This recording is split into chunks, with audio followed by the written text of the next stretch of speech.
everybody, and welcome to today's Tip of the Week episode. I am your host, Lori Palau, and I am so happy that you are here joining us. I know there's a lot of podcasts out there, and January, if you're listening to this in real time, is Get Organized month, and people are all about New Year's resolutions and setting good intentions and goals. And, you know, we think it's a lifelong game, and we're here to help you get small little actionable wins along the way. But if you are like, I am diving in deep and I want some practical tips, well, you are in the right place. Before we get into today's tip of the week, I just want to let you know or remind you that our episode today is sponsored by the Digital Wrangler. My friend Kate Huffnagel is an expert in digital organization, and we've partnered with the Digital Wrangler to help you in all of the areas that we don't necessarily see in our life, right? Like I talk all about the physical stuff and also setting boundaries and margin, but Kate really focuses in on a lot of the really important parts of our life that are digitally focused, like our passwords and our online accounts and where our medical information is. And if something were to, God forbid, happen, who do we contact? Where do we get access to all of the important information and documents? And so Kate has put together a simple but comprehensive program. It's called her Foundations course. And she takes you through 12 different modules. And you can do it. I did it myself to test it out first. And I just did one. You could do one a week. You could do one a day. You could take it however you would like, and just break it down. And she walks you through it, where she's literally sitting side by side with you and telling you, this is what you need to gather. Let's gather it together. And this is what you need to do with it. And it's awesome. So if you want to learn more, visit thedigitalwrangler.com/TOL.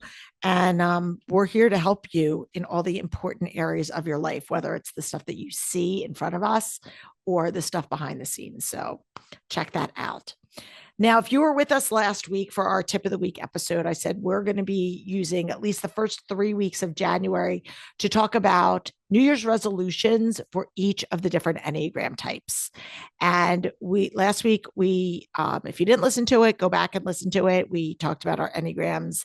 8s, 9s, and 1s. I always like to start with myself as an Enneagram 8, taking my own advice first.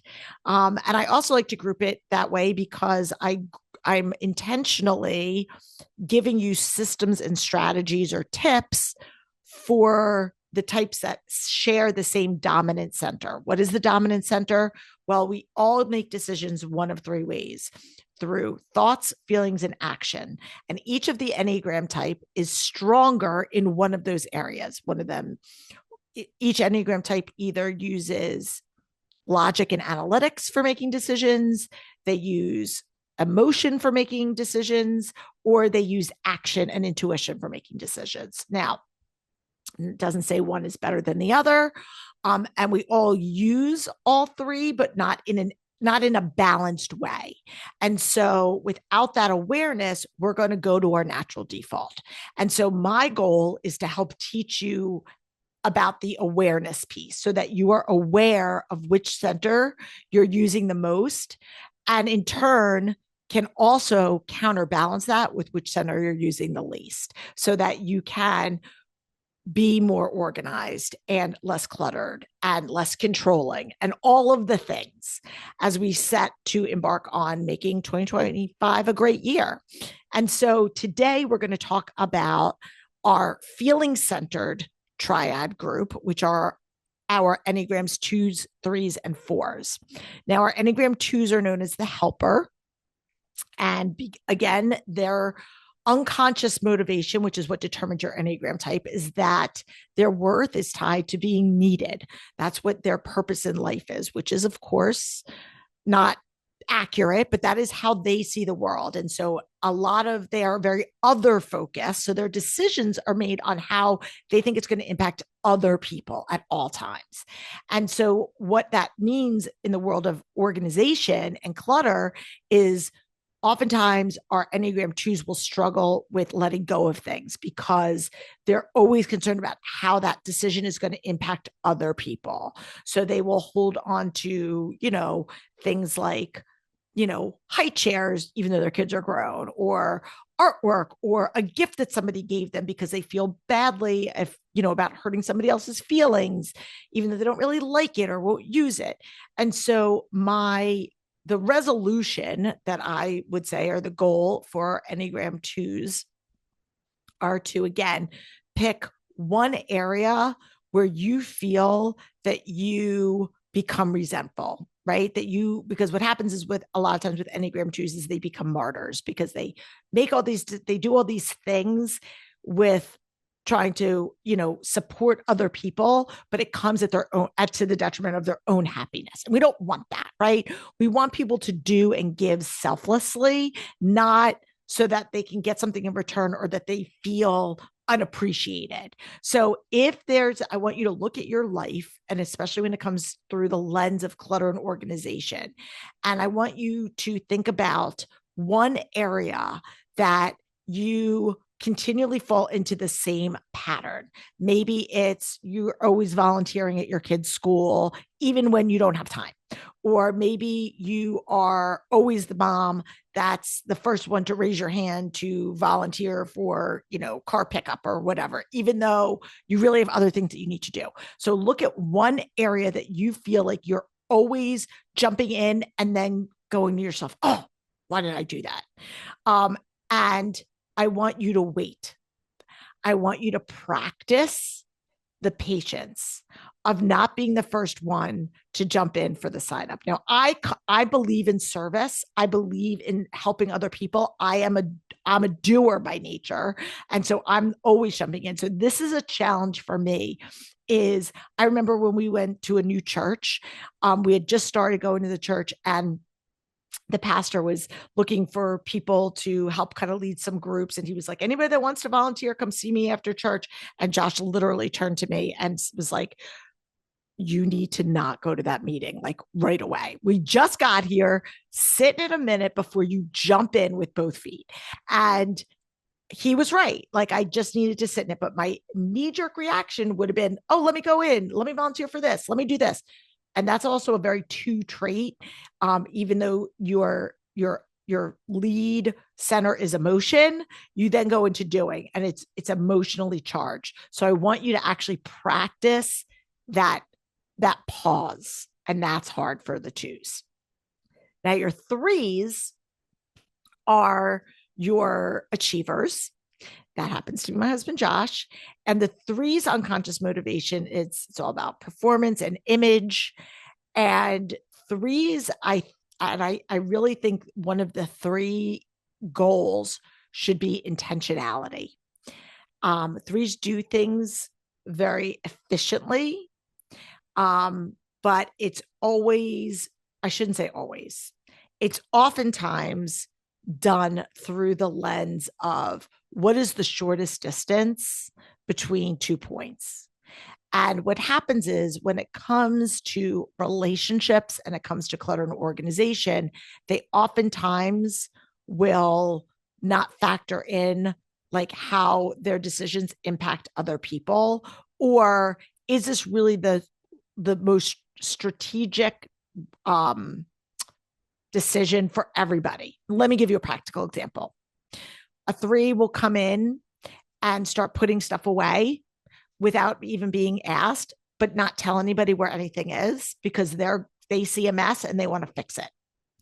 And so what they will do is, because emotionally it stresses them out, so then they will go right into action mode from there. Even though the emotion, they're not sitting in like sad feelings and crying. They are like, oh, this is stressful. I see a problem. I'm going to fix it. But they just start putting stuff away. They don't tell anybody. And then what that does is that cause angst and anxiety with other people on their team or other people in the home, because they didn't factor in how that decision impacts other people. And so threes, because they also, much like the eights, they can get things done quickly, which is a superpower. I want the threes to practice like the communication piece. Don't just jump into the action piece, because it that having that conversation of where's the best place for this to go, where would you like this to live, or being very specific in what you would like from other people. Don't just jump in and do it, because that is, again, one of the one of the things that is a blessing and a curse of the three is they'll jump in and do it, but then the other people in their lives will get frustrated because they cannot sustain that, maintain it, or even find what they're looking for. So just, again, practice that communication piece. And for your threes, work on expressing how the clutter makes you feel. So threes, even though they're feeling dominant, they're not in touch with their own feelings. And so it's very uncomfortable for them to say, this is causing me stress, anxiety, overwhelm, fill in the blank. So practice that. Now your fours we're swinging the pendulum to the other way. Our Enneagram fours are feelers in the biggest way. They are your individualist, they are your romantic, and these are your quintessential feelers. And they are in touch with their feelings, and they almost personify clutter, right? They personify the stuff that they see, because everything has a feeling, everything is a memory. And so that emotional clutter for fours can be really big. That can be really a big stronghold for your fours. I want fours, when they are in a space and they see the stuff that represents a certain amount of time, I want them to understand that stuff doesn't necessarily represent them. And if they get rid of it, they're not erasing the memory, and they're not erasing part of themselves. And I think for fours, that is something that is counterintuitive. They identify the stuff. And we've talked about in the past, we've done episodes.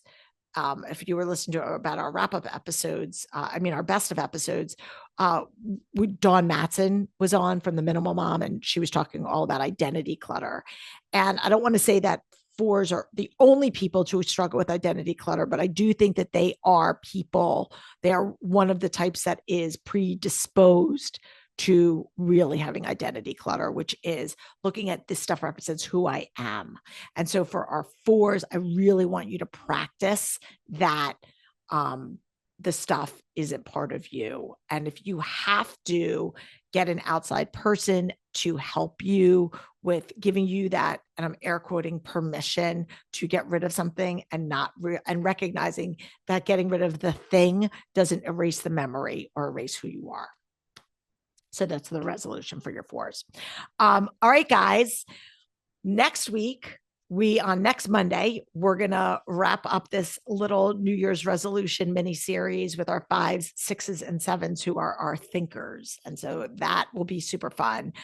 Just remember, if you're new to our show or new to our Enneagram framework, and you're like, oh, this is interesting, I want to learn a little bit more about it, we've got actually a bunch of free resources, but great place to start is our Enneagram cheat sheet. And it gives a breakdown of all the 9 types and gives a little glossary. We have all the insight to give you just a very Cliff Notes high level overview of the work that we do here about that. So check that out below. And until next week, I'm Lori Palau. Peace out.